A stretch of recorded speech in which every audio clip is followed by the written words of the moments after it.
Carlo Ancelotti Real মাদ্রিদের ইতিহাসের সবচেয়ে সফল কোচ, কিন্তু মাত্র 2 সপ্তাহের ব্যবধানে তিনি রিয়াল মাদ্রিদ ফ্যানদের কাছে, এমনকি ক্লাব কর্তৃপক্ষের কাছেও একটা বোঝা হয়ে দাঁড়িয়েছেন। আর্সেনালের কাছে কোয়ার্টার ফাইনালের 2 লেগেই হেরে যাওয়ার পর সবাই প্রশ্ন করছেন, কার্লো আনচেলত্তিকে আর কি রাখা যায় রিয়াল মাদ্রিদের কোচ হিসেবে? উত্তরটা হয়তো বেশিরভাগ ক্ষেত্রেই আসতেছে না।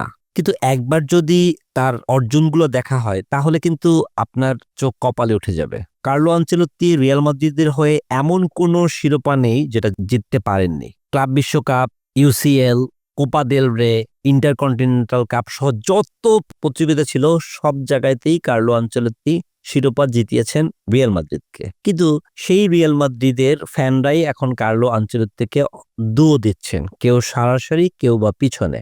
এখন তার ভাগ্যটা আসলে কোথায় ঝুলে আছে?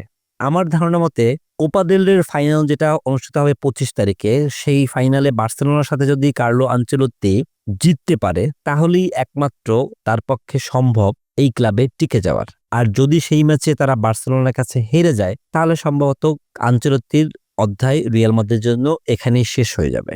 এখন প্রশ্ন হচ্ছে, বার্সেলোনার সাথে কি রিয়াল মাদ্রিদ জিততে পারবে? সাম্প্রতিক ফর্মের বিচারে তার সম্ভাবনা খুবই কম। বার্সেলোনা এই মুহূর্তে আছে ফর্মের তুঙ্গে। পক্ষান্তরে রিয়াল মাদ্রিদ তাদের আত্মবিশ্বাসের একেবারে তলানিতে গিয়ে পৌঁছেছে। এই অবস্থায় রিয়াল মাদ্রিদ কর্তৃপক্ষ কি করবে সেটা হয়তো এই ম্যাচের পরেই আমরা জানতে পারবো। কিন্তু তার মতো একজন সফল কোচ, তাকে যে রিয়াল ফ্যানরা বিভিন্ন রকমের দিচ্ছে, এটার জন্য ব্যক্তিগতভাবে আমার কাছে খুব খারাপ লাগছে। কারণ মানুষের জীবনে তো উত্থান পতন থাকবেই। যেই কোচ আপনাকে এত এত শিরোপা এনে দিল, সেই কোচ একটা সিজনের কোনো একটা বিশেষ প্রতিযোগিতায় যদি ব্যর্থ হয়, তাহলে কি তাকে বাদ দিতে হয়?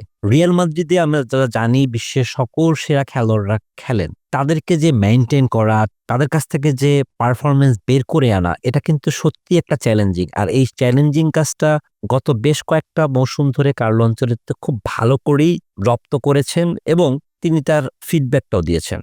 যাই হোক, কোপা দেল রের ম্যাচ আর জাস্ট কয়েকদিনের ব্যাপার।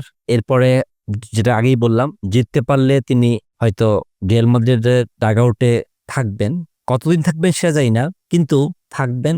আর যদি না হয়, তাহলে হয়তো তাকে খুব দ্রুতই এখান থেকে বিদায় নিতে হবে।